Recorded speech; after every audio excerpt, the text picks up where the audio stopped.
Prom એટલે શું? અમેરિકામાં તમે પ્રોમ વર્ડ ચોક્કસ સાંભળ્યો હશે.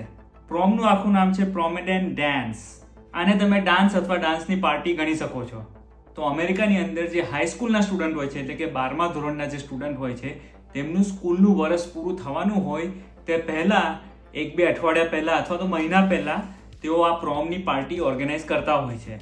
આમાં મોટાભાગના સ્ટુડન્ટ પોતાની પ્રોમની જે ડેટ હોય છે તેની જોડે જતા હોય છે, અથવા તો ગ્રુપ બનાવીને પણ જતા હોય છે, અથવા તો સિંગલ પણ કેટલાક સ્ટુડન્ટ જતા હોય છે.